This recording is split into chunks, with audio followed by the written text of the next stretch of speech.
bonjour à tous. Voilà, donc on attend quelques instants que tout le monde soit connecté.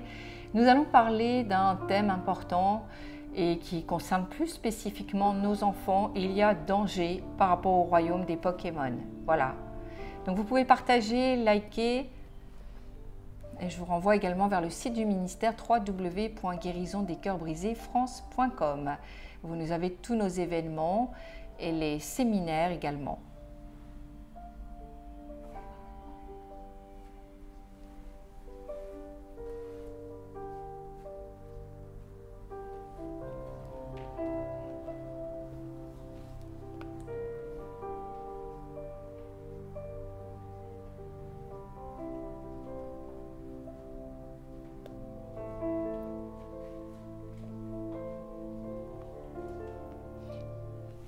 Il y a à l'heure actuelle un manque de connaissances bibliques et je crois que nos enfants sont évidemment plus sensibles, plus vulnérables et nous devons être vigilants, avoir une éducation positive mais ferme et leur communiquer les justes valeurs de l'évangile. C'est très important. Voilà, donc je voudrais démarrer sur le royaume des Pokémon, déjà définir ce qu'est un peu les Pokémon et ce fameux royaume. Le nom Pokémon vient de monstre de poche. Et donc, Pokémon amuse les jeunes Polonais et depuis 1995, voilà, donc ça date depuis un certain temps déjà. Et il est même rare qu'un phénomène culturel japonais soit copié de cette façon en Occident. Mais Pokémon a prouvé que lui est vraiment une exception, un phénomène tout à fait exceptionnel à ce titre. Il est arrivé en Occident, je dirais en grande pompe. Il a été captivé par les esprits des enfants d'âge élémentaire, donc dans nos pays occidentaux. Et Pokémon, aujourd'hui, est partout. Vous avez les jeux vidéo, vous avez les films, vous avez donc les dessins animés, ça passe à la télévision. Ça passe aussi, il y a des longs métrages sur le Pokémon, les films Pokémon. Vous avez donc les bandes dessinées, mais vous avez également des jouets, des peluches Pokémon. Vous avez également les vêtements et vous avez les effigies des Pokémon, des personnages Pokémon sur notamment les t-shirts. Vous avez les vidéos, vous avez des DVD. Et vous avez donc peut-être le plus populaire à l'heure actuelle, il y a ça dans les écoles, c'est donc la collection de cartes. Cette fameuse collection de cartes de Pokémon. Et je dirais que comme un virus, comme un royaume, comme un univers, Pokémon sévit et a virtuellement touché les médias de façon tout à fait inimaginable.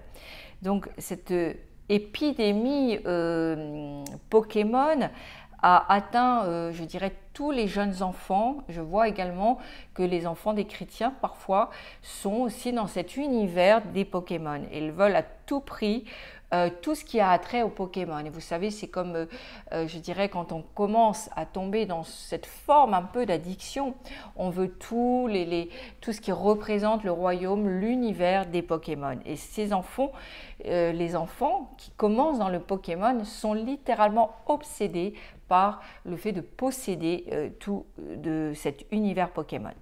Il y a évidemment un enjeu incroyable et extraordinaire, une bataille qui se livre. Et l'enjeu, c'est l'intelligence de nos enfants et de nos petits-enfants. Et nous savons que Satan et les démons, ces membres diaboliques, ce qu'ils veulent le plus, c'est corrompre, je dirais, la pensée et l'intelligence des enfants. Et également des adultes, bien sûr, mais nous savons que les enfants sont plus sensibles, plus vulnérables. Si vous voulez partager cette vidéo, si ça vous intéresse, je vous laisse partager. Je vous laisse également liker afin qu'un plus grand nombre soit averti aussi de ces dangers. Donc, ce que le diable veut, ce que Satan veut, c'est polluer évidemment les pensées de nos enfants et afin qu'ils ne puissent plus percevoir les réalités bibliques, ils ne soient plus sensibles à l'univers de Dieu et des réalités de Dieu parce que le diable serait passé en premier et qu'il aurait réellement pollué leurs pensées et souillé un peu leur intelligence. Donc nous savons qu'il y a une réalité, c'est que le diable n'attaque jamais de façon directe, mais bien plus indirecte, et que à travers ses agents, il utilise des méthodes subtiles et souvent pernicieuses pour avancer ces thèses qui sont absolument destructrices. C'est le cas du royaume des Pokémon. Comment? Parce qu'on peut le discerner. Il faut absolument protéger nos enfants et se protéger bien sûr nous-mêmes, ne pas accepter de ce que leurs pensées soient souillées, que leurs yeux, que leurs oreilles soient souillées. Merci Seigneur, que ta grâce soit sur nous vraiment. Et la Bible dit « éprouvez toutes choses, retenez ce qui est bon ». C'est dans 1 Thessaloniciens 5, 21. C'est vraiment une exhortation pour nous que la Bible nous adresse, que le Seigneur nous adresse. Il faut vraiment éprouver toutes choses. Quand nous souhaitons jouer à un jeu, quand nous souhaitons faire des collections, quand nous souhaitons nous intéresser même à une passion particulière, à un univers particulier, nous devons éprouver les choses. Et si ce n'est pas bon, nous devons nous en détourner. Il y a également 1 Corinthiens 10, 31, ou quoi que vous fassiez, ou que vous fassiez quelque autre chose, pardonnez-moi, ou que vous fassiez quelque autre chose, faites tout pour la gloire de Dieu. Est-ce que ce royaume de Pokémon est pour la gloire de Dieu? Est-ce que ça glorifie réellement Dieu? Nous allons le voir. Un autre verset que je voudrais vous communiquer, c'est 1 Corinthiens 10, 31. Non, Romains 12, 9. Ayez le mal en horreur, attachez-vous fortement au bien et à tout ce qui est bon, tout ce qui est honorable, digne de louange, digne d'adoration. Donc nous devons éprouver, la Bible nous encourage à éprouver notamment, et c'est ce que nous faisons à travers cette conférence aujourd'hui, à éprouver ce royaume, cet univers Pokémon, afin de voir réellement s'il est acceptable. Il y a évidemment ce jeu de cartes, nous allons parler un petit peu de ce jeu de cartes à échanger Pokémon, et ce jeu de cartes qui est actuellement joué dans les cours d'école, de récréation. C'est un jeu de collection et nous devons toujours revenir un petit peu à l'origine. Et il a été créé et distribué par Wizards of the Coast, c'est-à-dire les sorciers de la côte. Et la même compagnie qui a fait le best-seller Magic, The Gathering, l'Assemblée magique également. Ce jeu occulte fut très populaire dans les années 1990 et il faut préciser que Wizards of the Coast est propriétaire de TSR, c'est-à-dire les fameux donjons et dragons qui sont particulièrement occultes. Et bien sûr, je dirais, ce n'est absolument pas, je le dis, un jeu innocent pour les enfants. Ce ne doit pas être un univers dans lequel vous plongez vos regards de façon neutre. Il n'y a pas de neutralité dans l'univers et dans le monde spirituel où vous êtes avec Dieu, où vous êtes contre Dieu et vous êtes dans le royaume du diable. Nous allons voir un peu les personnages dans les jeux Pokémon donc dans le jeu collection, mais dans les jeux vidéo, dans les bandes dessinées, dans les dessins animés et dans les longs métrages. Donc, quelle valeur ont-ils et qui sont-ils ces personnages? Donc, vous avez Ash Ketchum, c'est un garçon, et c'est un des personnages principaux. Il est décrit comme étant un garçon de 10 ans, énergique et déterminé à devenir le maître de Pokémon dans le monde entier. Et il y a également les paroles de la chanson rap de Pokémon. C'est, je dirais, comme une véritable incantation dont il nous faut faire attention aussi. Je vous dis un peu les paroles, c'est « Je voyagerai à travers le monde, cherchant partout chaque Pokémon. Pour comprendre le pouvoir là-dedans, faut les attraper tous. » Voilà. Donc, la dernière ligne du thème incantatoire de Pokémon, c'est comme un leitmotiv qui incite les enfants à toujours vouloir plus, à aller plus loin encore dans le phénomène, dans le royaume Pokémon, à toujours posséder plus, que ce soit les cartes, les livres, les vidéos, les bandes dessinées. Il y a une espèce d'engouement qui est, je dirais, nécessaire, il y a une exhortation, un engouement, toujours plus, à avoir toujours plus, à pénétrer toujours plus loin. Il y a un autre personnage, c'est donc la compagne de Ash, Misty. Elle est décrite comme étant têtue, constamment en dispute avec Ash. Et donc, voilà, ne vous fiez pas à ces adorables tresses, Elle est tellement puissante qu'elle est devenue prof de gym officielle de la cité des Pokémon. Voilà, même si elle a l'air tout à fait innocente, ce n'est pas absolument pas le cas. Il y a également Brock, dernier du trio, il est fasciné par le sexe opposé, ce qui lui cause souvent des problèmes, à lui d'ailleurs ainsi qu'au groupe. Et l'entraîneur de Pokémon, Gary, n'est pas non plus un modèle puisqu'il est décrit et son caractère, sa personnalité, c'est quelqu'un d'égoïste, quelqu'un de malicieux et de méchant. Voilà. Ensuite, il y a Jessie et James. Voilà, ils sont décrits, les deux, Jessie et James, sont une bande de petites terreurs qui cherchent à dérober tous les Pokémon rares. Jessie et James sont rebelles et préoccupés par la mode.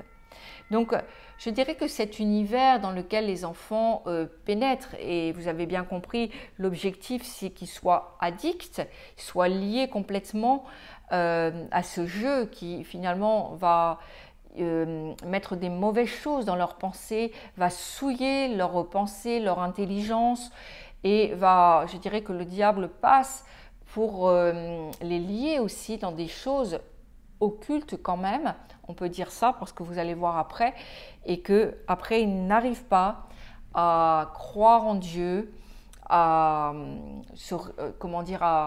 être intéressés par les choses de Dieu, parce que le diable vient toujours souiller avant l'intelligence. Donc, quelles sont la source et l'origine des pouvoirs surnaturels dont il est question dans le jeu? Sont-ils des symboles ou des pratiques occultes? C'est une question qu'il faut se poser. Pokémon a clairement des pouvoirs surnaturels. Il y en a certains qui se développent ou qui se transforment parmi les personnages, et c'est facilité par les cartes d'énergie qui rendent Pokémon plus grand et plus fort. Et donc, nous devons nous poser la question, quelle est la source de ce pouvoir? On ne voit pas Dieu derrière. C'est le pouvoir panthéiste de l'occulte qui est derrière, et ce n'est pas le pouvoir surnaturel de Dieu. Il y a des cartes, il y a notamment 2 cartes qui démontrent cela très largement. Peut-être il y en a d'autres. Ce sont Abra et Kadabra. Et d'ailleurs, je voudrais attirer votre attention parce que les enfants aiment bien souvent cette formule Abra Kadabra, et ils l'utilisent dans une association à la magie. Voilà, ils commencent par je dirais, ces mots-là, et ensuite, voilà, ils les amènent de la magie, ou ils essayent d'amener de la magie derrière ce terme. Le dictionnaire définit ce terme comme la façon suivante. Abracadabra, c'est un mot supposé avoir des pouvoirs magiques, utilisé dans les incantations ou dans les charmes. C'est également une formule magique. Ce n'est pas anodin. Expliquez à vos enfants, dites-leur qu'ils ne peuvent pas jouer comme ça, faire des incantations de la sorte, qu'évidemment il y a quelque chose dans ces mots, il y a, je dirais, déjà une attraction occulte de magie derrière. Donc, ce n'est pas par accident que les 2 Pokémon Abra et Kadabra sont des cartes psychiques et qui ont également des pouvoirs magiques. Sur la carte Abra, nous pouvons lire: en utilisant son habileté à lire les pensées, il peut identifier le danger à venir et l'éviter. Et il y a également les symboles sur Kadabra. Donc il a une étoile à 5 branches sur son front, un triple S sur sa poitrine, et il fait le salut satanique de la main gauche. Donc vous voyez que tout ceci a une très forte signification occulte et que ce n'est absolument pas anodin. Vous savez, d'après la Bible et d'après le livre de Deutéronome, notamment 18, et vous pouvez aller voir les versets 10 à 12, nous ne devons pas participer ni nous associer avec les activités qui sont reliées à l'occulte. C'est dangereux et il y a une malédiction derrière. Nous devons nous en préserver et préserver certainement nos enfants. Alors certains diront c'est simplement un jeu.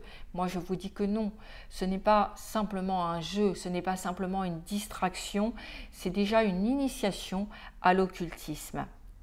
Et quand Dieu dit de ne pas toucher, il ne faut pas toucher. Quand Dieu dit que c'est une abomination, nous devons croire Dieu, nous devons avoir le même langage que Dieu, nous devons nous détourner de ces choses, quelle que soit la forme qui est utilisée pour présenter ces supports. Alors bien sûr, en voyant que les enfants, il y a un phénomène de séduction à travers tout l'univers des Pokémon. Et dans le livret inclus avec Pokémon, nous pouvons noter ce qui est écrit « Bienvenue dans le monde de Pokémon, un endroit spécial où des personnes comme toi s'entraînent pour devenir le maître de Pokémon numéro 1 dans le monde. » Voilà, donc c'est clairement défini. Les Pokémon se définissent comme des créatures extraordinaires qui partageraient le monde avec les humains. Et c'est ce que dit d'ailleurs le professeur Oak, un connaisseur de ces monstres. Il y a environ 150 spécimens de Pokémon recensés et chaque Pokémon aurait sa propre habilité pour se battre. Certains se développent, se transforment, comme j'ai déjà dit, en des créatures encore plus fortes. Vous voyez, ça nous fait penser aussi au monde spirituel et aux démons, qui ont également cette faculté de pouvoir avoir des puissances fortes et de se transformer aussi. Et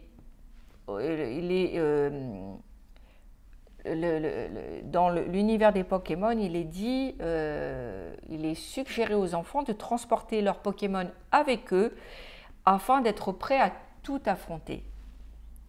Et alors ils auraient le pouvoir dans les mains, ils pourraient l'utiliser. Donc, force est de constater que c'est très, très occulte.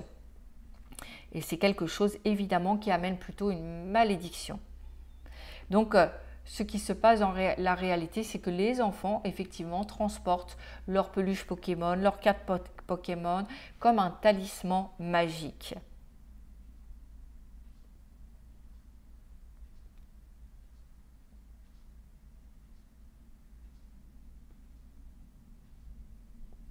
Alors, j'ai expliqué tout à l'heure que Pokémon, tout ce phénomène Pokémon vient du Japon.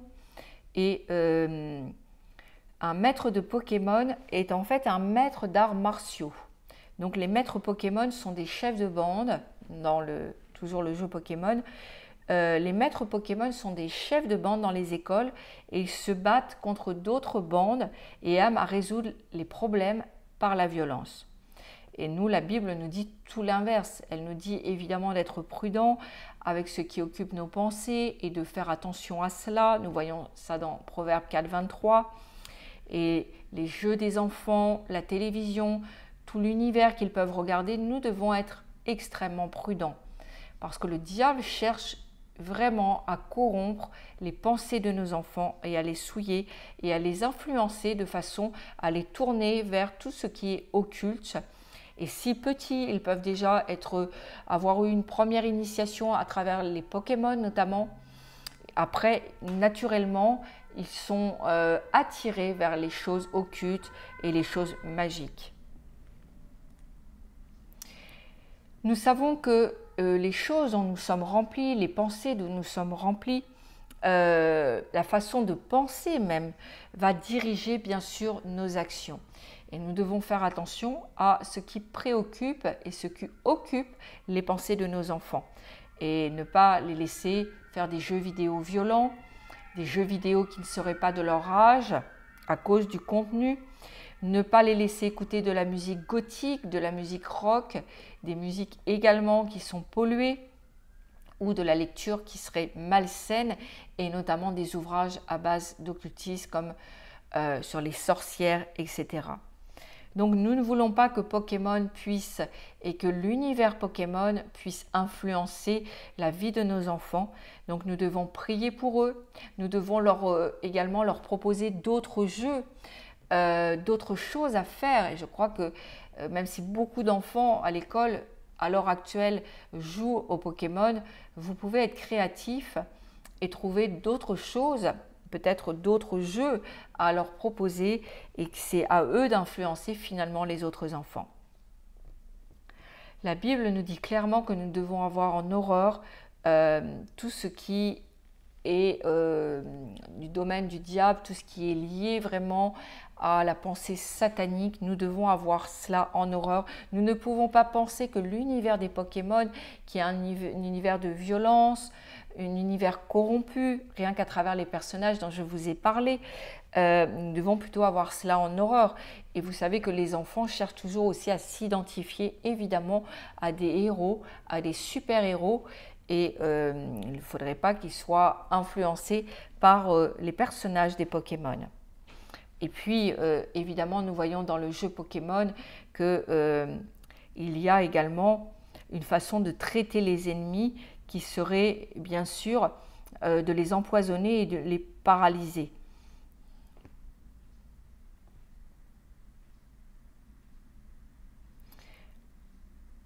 Et c'est clairement défini dans le jeu Pokémon. Nous ne pouvons pas laisser nos enfants croire ces choses, puisque la Bible ne dit absolument pas cela.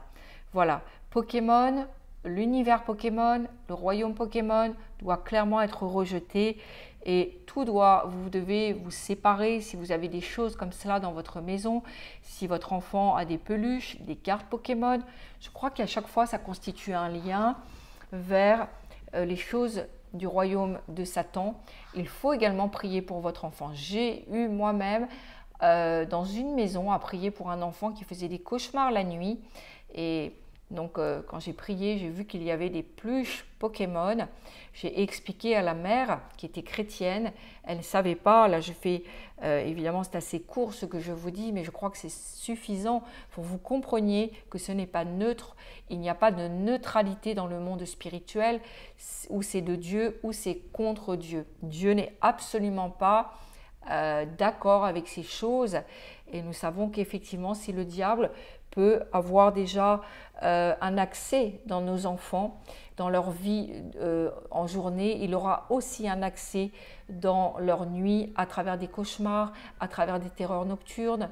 Les enfants peuvent devenir violents, les enfants peuvent devenir un peu caractériels, faire des crises plus souvent, devenir un peu déprimés. Nous devons chercher la cause. Il y a forcément une raison à cela.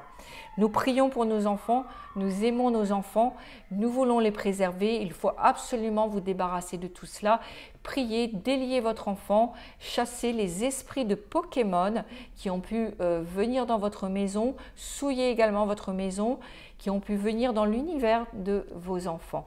Nous devons également demander pardon au Seigneur d'avoir laissé rentrer cela à cause d'un manque de connaissance et de discernement. Soyons honnêtes devant Dieu, ayons le même discours que Dieu et aimons nos enfants au point d'avoir vraiment une éducation positive, c'est-à-dire d'être ferme mais dans l'amour. Et même si nous n'avons pas beaucoup de temps parce que nous travaillons, il faut leur dire les choses. Et les enfants sont tout à fait prompts à comprendre les explications que vous allez leur donner. Et s'ils savent que les cauchemars viennent de là, s'ils savent que ça peut leur amener de mauvaises choses, des terreurs, etc., je crois qu'eux-mêmes seront d'accord pour s'en débarrasser. Ne vous débarrassez pas de tout l'univers Pokémon sans avoir prié, déliez votre enfant et également demander pardon au Seigneur et invoquer le sang de Jésus qui purifie. Soyez vraiment bénis. Je vous dis à très bientôt. Je vous demande de partager, de liker. C'était voilà, une conférence spéciale un peu sur l'univers des Pokémon pour sensibiliser les gens qui n'auraient pas eu de connaissances par rapport à ça ou voilà, qui ont chez eux encore des objets, des peluches, des vidéos, des livres Pokémon. Mon conseil, c'est de ne pas les garder. Nous avons un grand week-end avec des baptêmes, avec un séminaire. Je me réjouis d'avance. Nous prions pour les futurs baptisés. Et donc, ce séminaire sera dimanche à 14 h, vraiment un séminaire de puissance dans l'onction. Je me prépare pour cela. Si vous avez besoin vraiment de guérison, si vous avez besoin d'un rafraîchissement avec le Saint-Esprit, venez et le Saint-Esprit sera au rendez-vous. Voilà, donc je vous renvoie sur le site du ministère, le www.guérisondescœursbrisésfrance.com. Vous avez tout notre contact. Sur le téléphone du secrétariat, le 06 60 47 24 07. Je vous recommande aussi mon livre qui s'appelle Prière d'autodélivrance et qui est un livre excellent sur l'autodélivrance que vous pouvez faire chez vous. C'est mieux dans la prière et dans le jeûne. Vous pouvez le commander en écrivant à gcb.valerie@gmail.com. Et je vous dis donc pour ma part à ce week-end, à très bientôt si vous voulez faire un don au ministère, parce que ces enseignements vous bénissent, qu'elles bénissent votre famille, qu'elles bénissent votre entourage. Vous pouvez faire un don. Nous allons vous mettre le RIB de l'association. Donc voilà, ce sera mis donc, sur le YouTube, Facebook. À très bientôt. Soyez pleinement bénis.